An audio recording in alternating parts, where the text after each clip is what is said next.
Salam saudara-saudara, kita berada dalam kebenaran suara mimbar. Kita akan membahas renungan firman Tuhan dalam minggu Misericordias Domini tanggal 18 April 2021 dari Evangelium Mazmur 106 ayat 1 sampai 5. Saya akan bacakan untuk saudara-saudara. Beginilah firman Tuhan. Kasih setia Allah dan ketegaran hati Israel. Haleluya, bersyukurlah kepada Tuhan sebab Ia baik, bahwasanya untuk selama-lamanya kasih setianya. Siapakah yang dapat memberitahukan keperkasaan Tuhan, memperdengarkan segala pujian kepadanya? Berbahagialah orang yang berpegang pada hukum, yang melakukan keadilan di segala waktu. Ingatlah aku ya Tuhan, demi kemurahan-Mu terhadap umat-Mu. Perhatikanlah aku demi keselamatan daripadamu, supaya aku melihat kebaikan pada orang-orang pilihan-Mu, supaya aku bersukacita dalam sukacita umat-Mu, dan supaya aku bermegah bersama-sama milik-Mu sendiri. Pada minggu Misericordias Domini, yang artinya nyanyikanlah kasih setia Tuhan, dari Mazmur 106 ayat 1 sampai 5, dengan mengambil tema hidup dalam kasih setia Tuhan. Saudara-saudara, kita belajar dari sebuah mazmur yang dituliskan oleh Daud. Bagaimana Daud menceritakan perbuatan Tuhan dalam hidupnya dalam sebuah lirik lagu yang dinyanyikan, yang disebut dengan mazmur. Karena itu mazmur adalah dari bahasa Ibrani mizmor, yang artinya lagu pujian kepada Allah yang diiringi dengan alat musik. Saudara-saudara yang saya kasih dalam Kristus Yesus Tuhan kita, kalau kita perhatikan perikop ini, teks khotbah ini dibuka dari kata haleluya. Kawan-kawan, saudara-saudaraku, kata haleluya itu pada zaman sekarang sering sekali diidentikan dengan saudara-saudara kita dari aliran karismatik atau Pentakosta. Nah, itu adalah sebuah kekeliruan, karena kata haleluya ini bukan kata atau milik denominasi gereja tertentu, tapi kata haleluya adalah milik semua orang percaya, milik semua orang Kristen, milik semua gereja, milik semua dari tubuh Kristus. Kata haleluya berasal dari bahasa Ibrani, dari dua kata, halel dan Yahweh. Halel artinya puji, dan Yah atau Yahweh artinya Tuhan. Jadi kata haleluya artinya pujilah Tuhan. Nah, saudara-saudara yang saya kasih dalam Kristus Yesus Tuhan kita, bagaimana Daud membuka perikop ini dari kata halel Yahweh atau haleluya atau pujilah Tuhan. Ini menjadi satu perenungan dalam hidup kita. Apakah kita dalam memulai hari-hari kita memulainya di dalam haleluya, dan kita mengakhiri hidup kita ini atau perjalanan kita satu hari ini dengan juga haleluya atau memuji Tuhan? Karena biasanya, saudara-saudara, bagaimana kita membuka sesuatu, itu juga menentukan bagaimana kita akan menutup sesuatu. Lazimnya dan biasanya jika kita membuka sesuatu dengan memuji Tuhan, maka kita akan mengakhiri sesuatu itu juga dengan memuji Tuhan. Karena awal dan akhir itu saling terkait dan tidak bisa dilepas pisahkan begitu saja. Nah, pesan pertama yang menjadi berita sukacita kepada kita adalah, jika kita menginginkan hidup kita di dalam kasih setia Tuhan, maka mulailah hidupmu di dalam haleluya. Nah, saya mau coba refleksikan bagaimana kita memulai hidup kita dalam haleluya. Misalnya, kita bangun pagi dan kita akan memulai aktivitas kita. Bagaimana sebelum kita beraktivitas, sebelum kita melakukan pekerjaan kita memuji Tuhan lebih dahulu. Setelah itu baru kita melakukan aktivitas kita. Ketika hari itu akan mau berganti, nah sebelum hari itu berganti, kita juga melakukan pemujian kepada Tuhan, sehingga hari-hari kita di dunia ini bermula dan berakhir dalam haleluya. Nah, apa itu kasih setia Tuhan? Sebagai Misericordias Domini kita pada tanggal 18 April 2021 ini, dikatakan bahwa hidup dalam kasih setia Tuhan berarti kita hidup untuk bersyukur kepada Tuhan. Nah, kata bersyukur menerangkan bagaimana kita membangun satu paradigma yang positif di dalam hidup kita ini, dalam memandang segala sesuatu yang terjadi dalam hidup kita ini. Karena ketika ada nilai-nilai yang negatif, kita akan sulit untuk bersyukur. Jika kita tidak membuang nilai-nilai yang negatif atau kehendak atau keinginan untuk bersungut-sungut, fatalistik, itu akan menghalangi kita untuk bisa bersyukur kepada Tuhan. Jadi ketika dikatakan bersyukurlah kepada Tuhan, itu sama saja berkata pikirkanlah yang baik, pikirkanlah yang membangun. Karena ketika kita membiarkan diri kita dikuasai pikiran yang positif, ketika kita membiarkan pikiran kita dikuasai oleh pikiran yang baik, maka itu akan membantu kita untuk bisa bersyukur kepada Tuhan. Nah, jadi kata bersyukur itu kita mengambil makna dari setiap peristiwa, bukan melakukan tindakan menghukumi atau bersungut-sungut atau menyalahkan diri sendiri dari setiap peristiwa. Jadi tidak semudah yang kita bayangkan bersyukur. Banyak orang berpikir kalau bersyukur karena dia kelihatan cengar-cengir di depan orang, dia hidup bersyukur. Banyak orang berpikir kalau bersyukur dia kasih ucapan syukur lalu berkata, oh hidupnya tidak bersyukur. Secara kasat mata, ya orang akan berkata ketika kita melakukan itu. Tapi persoalan secara personality di dalam kepribadian kita, apakah kita benar-benar bersyukur? Jadi orang yang bisa bersyukur adalah orang yang mencari makna dalam setiap peristiwa, orang yang berpikir positif terhadap setiap peristiwa. Itulah yang dimaksud dengan hidup bersyukur. Itu cara pertama agar kita bisa hidup dalam kasih setia Tuhan. Jika kita bertanya, kenapa saya harus bersyukur? Andai kata ada orang bertanya, bagaimana caranya bersyukur ketika ekonomi saya masuk? Bagaimana caranya saya bersyukur ketika orang saya kasihi telah tiada? Mungkin karena perceraian, mungkin karena meninggal dunia.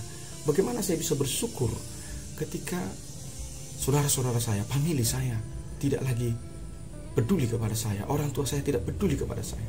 Bagaimana saya bersyukur ketika saya telah dirusak orang, ketika saya telah dinodai orang? Bagaimana kita bisa bersyukur? Bagaimana kita bisa bersyukur ketika orang-orang sekitar kita memusuhi kita, mengabaikan kita, dan memandang kita sebelah mata? Mungkin pertanyaan-pertanyaan seperti itu akan sering muncul dalam benak kita. Bagaimana saya bisa bersyukur dalam situasi yang sulit ini? Tapi alasan kita bersyukur bukan karena situasi yang terjadi di dalam kita. Alasan kita bersyukur bukan karena apa yang terjadi dalam hidup kita secara internal di dalam atau secara eksternal atau ada orang di sekitar kita.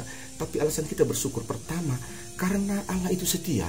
Alasan dua karena Allah itu perkasa. Yang ketiga karena alasan Allah mendengar doa. Itulah alasan kita kenapa bersyukur. Saya ulangi sekali lagi. Kenapa kita harus bersyukur? Karena alasannya adalah pertama, karena Allah itu baik. Kedua, Allah itu perkasa. Ketiga, Allah itu setia. Keempat, Allah itu mendengarkan doanya. Atas empat alasan itulah kita bersyukur.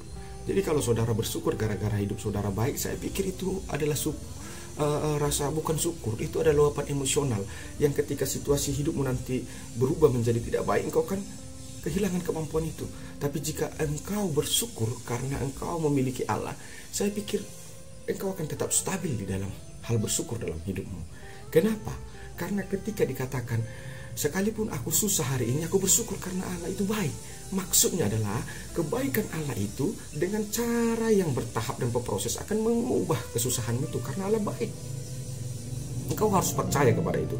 Sekalipun hari ini aku diabaikan, aku dihina, aku dipandang sebelah mata, tetapi aku akan bersyukur dalam hidup itu. Kenapa? Karena Allahku itu setia. Apa hubungannya kesetiaan Allah dengan hidupku yang sulit? Karena kesetiaan Allah akan memulihkan hidupku yang sulit ini. Itulah aku bersyukur. Karena itulah aku bersyukur. Yang kedua, karena Allah Maha Perkasa. Apa hubungan keperkasaan Allah dengan hidupku yang sulit ini? Ada hubungannya. Sekalipun hidupku sulit, karena aku percaya Allahku perkasa, aku bersyukur. Karena aku percaya keperkasaan Allah itu akan memulihkan hidupku dengan caranya dan waktunya. Di dalam pengharapan itulah aku bersyukur. Karena aku tahu Allahku perkasa. Kenapa aku harus bersyukur ketika Allah dikatakan mendengarkan doa dan puji-pujian? Apa hubungannya Allah yang mendengarkan doa dengan hidupku yang sulit? Karena aku percaya bahwa apa yang kudoakan bulan 1, bulan 2, bulan 3, bulan 4, apa yang kudoakan hari Senin, Selasa, Rabu, Kamis, Jumat, Sabtu, kalau hari ini pun itu belum didengar, tapi itu akan dijawab Tuhan. Dan aku percaya Tuhan mendengarkan doa, karena itu aku bersyukur. Jadi bersyukur itu bukan produk di dalam diri manusia. Kalau saudara mengandalkan pikiran saudara, emosional saudara, saudara tidak akan pernah bersyukur dengan benar.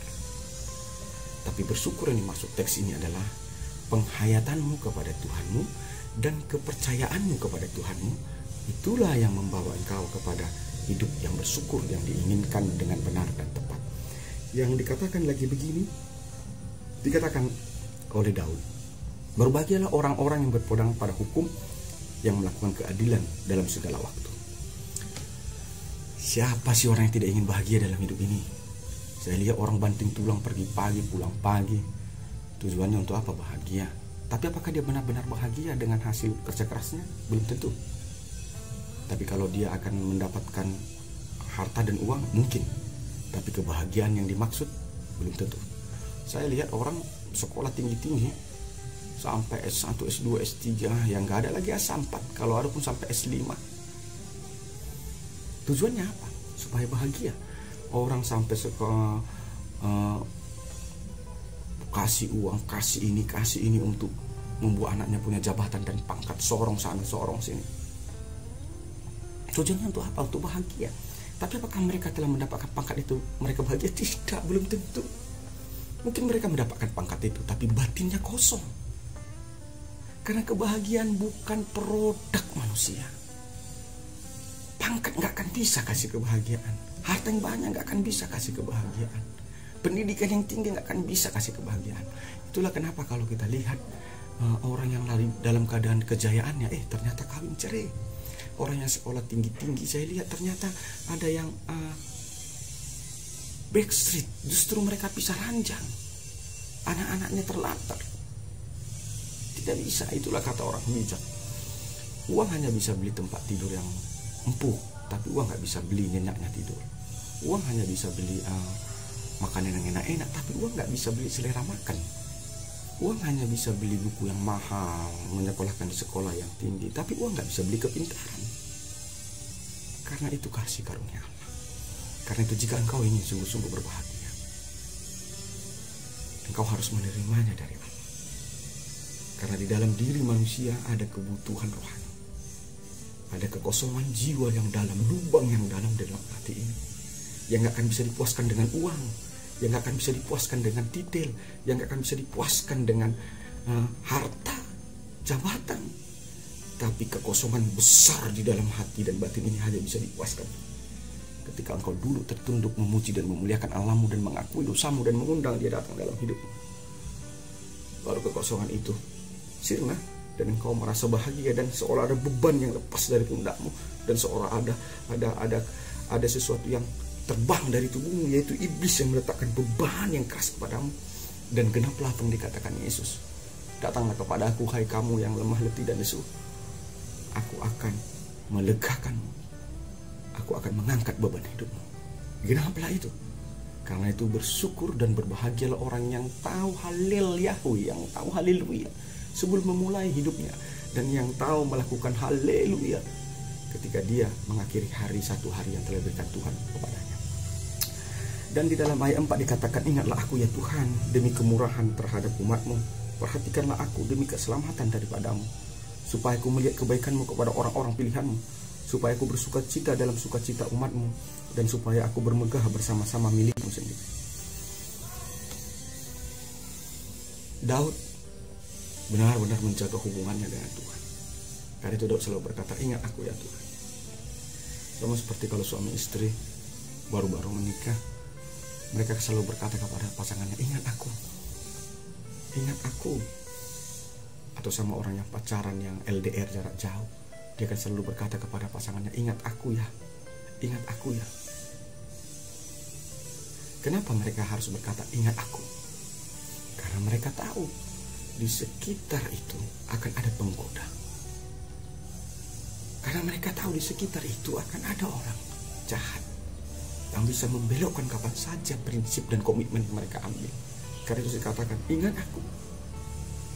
Kata ingat aku adalah satu pengakuan bahwa kapan saja, di mana saja kita bisa dibengkokkan dan menjadi pengkhianat, sekalipun pada aslinya kita bukan pengkhianat.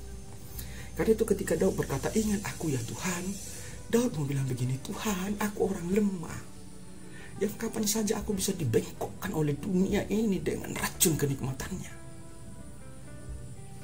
Bantu aku Tuhan di dalam melewati semua kelemahan itu, dalam semua godaan itu. Nah, persoalannya dalam hidup sekarang, kita gak pernah berkata begitu. Kita gak pernah berkata, Tuhan aku lemah, ingat aku, bantu aku Tuhan. Tanpa bantuanmu aku pasti akan jatuh.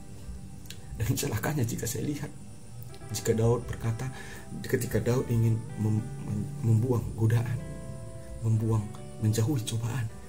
Manusia zaman sekarang justru mencari godaan.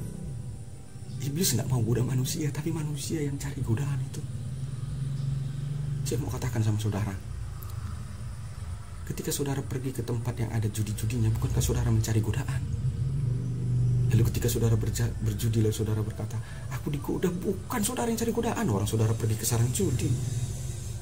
Atau ketika saudara pergi ke tempat mabuk-mabukan, lalu saudara menjadi teler mabuk. Lalu apakah saudara berkata bahwa aku digoda untuk minum? Bukan, iblis gak goda saudara. Saudara yang cari godaan. Saudara yang pergi mendapatkan dosa mabuk-mabukan itu. Atau ketika saudara jatuh pada dosa perzinahan, pelacuran, saudara sudah tahu itu tempat prostitusi. Lalu saudara datang ke sana. Lalu ketika saudara sudah jatuh pada dosa prostitusi, lalu saudara berkata, aku digoda di dunia. Bukan, iblis nak goda saudara. Saudara yang datang. Coba saudara tidak datangi. Sekalipun iblis telah menggoda saudara di dalam pikiran. Sama seperti kita lihat awal mulanya dosa dalam Kejadian pasal 3. Iblis hanya bisa menggoda pikiran, di dalam pikiran, mengasih ide untuk memberontak melawan Tuhan. Tapi keputusannya ada padamu. Iblis gak pernah bilang sama Hawa, makan buah itu, kalau enggak aku potong lehermu. Tidak. Sehebat apapun iblis menggoda kita dalam pikiran kita, keputusannya tetap di tangan kita. Engkau merdeka untuk berkata tidak pada perkataan iblis, dan ya pada perkataan Tuhan. So, iblis sebenarnya tidak begitu hebat, karena dia tidak bisa memaksa kita. Dia tidak bisa mengintimidasi kita. Keputusan tetap ada pada kita. Tapi iblis akan terus meletakkan ide-ide untuk memberontak dan melawan firman Tuhan di dalam pikiran.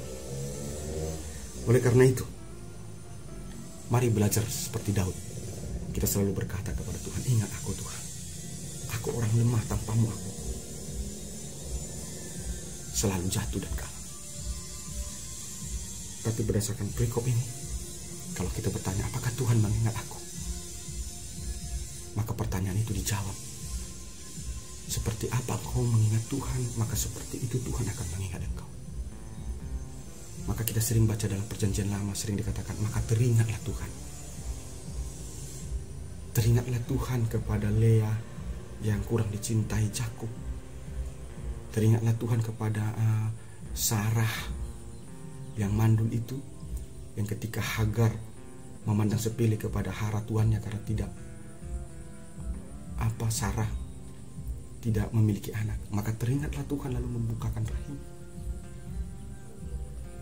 Kata teringat adalah bagaimana engkau memanggil dia dalam hidup. Nah, ketika engkau mengingat Allah, sama seperti Allah mengingat engkau, maka saat itulah kita akan bersama-sama dengan gerejanya, bersama-sama dengan orang kudusnya, kita bermegah. Jadi ketika saudara berkata, aku mau bermegah, maka bermegah yang disarankan perikop ini adalah ketika engkau bermegah, ketika Tuhan mengingat engkau seperti engkau mengingat Tuhan. Jadi apa gunanya saudara bermegah karena saudara punya banyak harta, saudara punya banyak uang? Gak ada, karena gak dibawa mati itu. Untuk apa engkau bermegah atas apa yang akan kau tinggalkan dan tidak kau bawa? Tapi kalau engkau bermegah, bermegahlah untuk sesuatu milikmu yang memang akan kau bawa dan akan lepas dari tubuhmu. Apa itu? Iman, kasih, dan pengharapan. Nah, keempat poin itu, itulah yang menjadi misericordias Domini bagi kita. Kiranya firman Tuhan ini memberkati saudara-saudara. Jangan lupa di subscribe, di share, dan hidupkan lonceng notifikasinya agar kita mendapatkan sapaan firman Tuhan dan informasi berikutnya. Tuhan Yesus memberkati.